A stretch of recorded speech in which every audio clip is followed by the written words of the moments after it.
Halo teman-teman, pernah nggak sih kalian melakukan sebuah percobaan ilmiah? Misalnya, kalian melakukan percobaan untuk menguji kandungan boraks dalam sebuah makanan.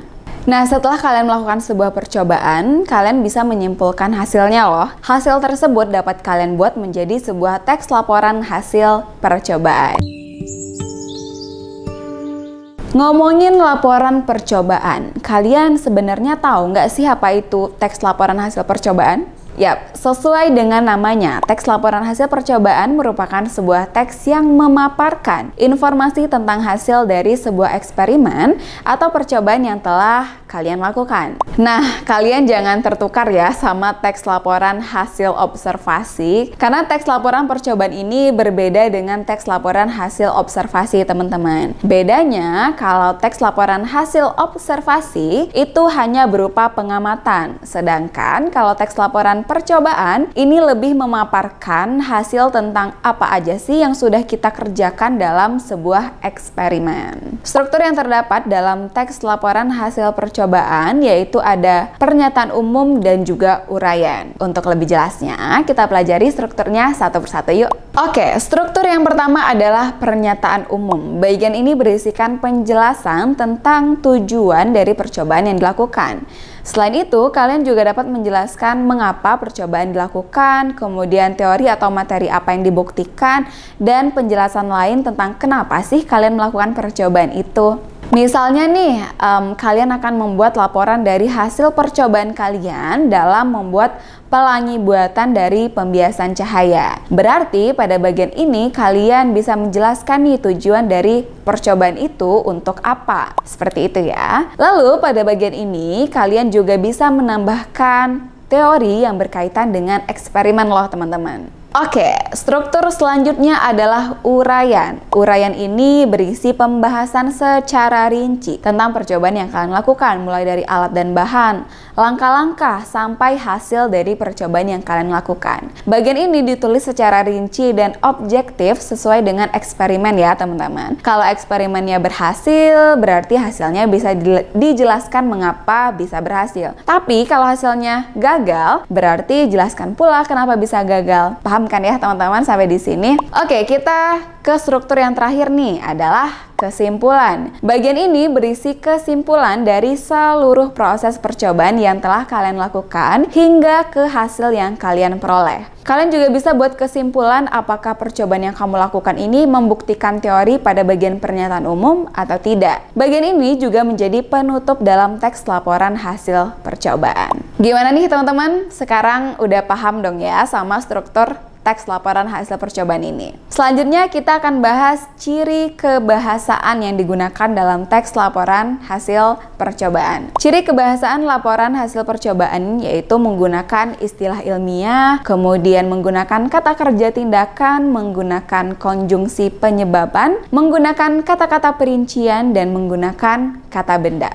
Oke, kita bahas satu persatu ya. Yang pertama, teks laporan hasil percobaan ini menggunakan istilah ilmiah. Nah, istilah ilmiah itu apa sih? Kalian perlu pahami nih teman-teman, teks laporan hasil percobaan itu berkaitan dengan kegiatan ilmiah. Jadi, istilah ilmiah yang digunakan adalah sesuai dengan topik yang sedang dibahas. Misalnya nih, penggunaan istilah optik, lensa, pembiasan, dan sebagainya. Itu disebut dengan istilah ilmiah. Selanjutnya, teks laporan hasil percobaan menggunakan kata kerja tindakan atau disebut juga dengan kata kerja aksi. Kata kerja tindakan ini adalah kata kerja aktif yang menunjukkan bahwa suatu subjek sedang melakukan suatu kegiatan, tindakan, aksi, atau perbuatan. Nah, contohnya itu penggunaan kata meramu, menuangkan, memutar, memasang, dan kata kerja lain yang aktivitasnya bisa kita amati secara fisik. Oke, selanjutnya adalah penggunaan konjungsi penyebaban. Nah, konjungsi penyebaban ini adalah konjungsi yang menghubungkan,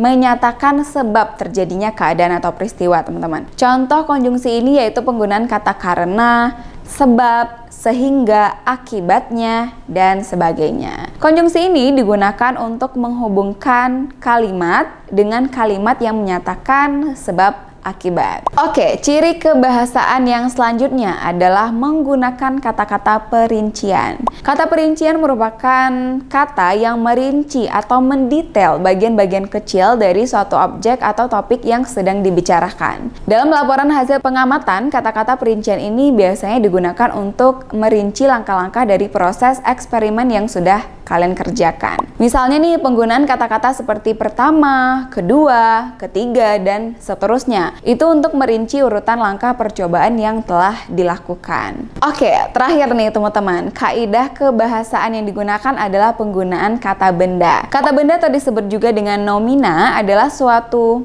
kata baik yang sifatnya abstrak maupun konkret merujuk pada bentuk dari sebuah benda. Nah, kata benda yang digunakan dalam teks laporan hasil percobaan ini tentunya banyak yang berkaitan dengan topik yang kamu bahas ya. Baiklah teman-teman, itulah tadi pembahasan kita tentang teks laporan hasil percobaan. Oke, seperti biasa untuk menambah pemahaman kalian tentang laporan percobaan, mari coba kerjakan soal yang berikut ini ya.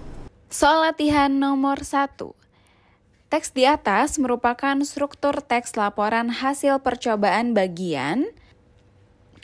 Nomor 2. Perbedaan teks laporan hasil percobaan dengan teks laporan hasil observasi adalah. Nomor 3. Berikut ini yang merupakan kata kerja tindakan adalah. Nomor 4. Tentukan pernyataan berikut ini benar atau salah.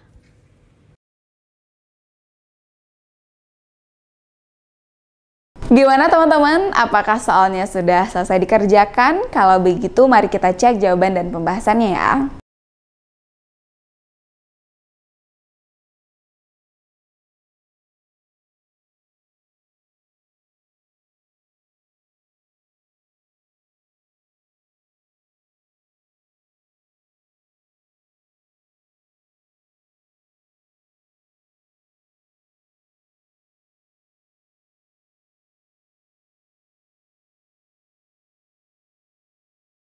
Oke deh teman-teman, sekarang kalian sudah paham kan tentang yang namanya teks laporan hasil percobaan.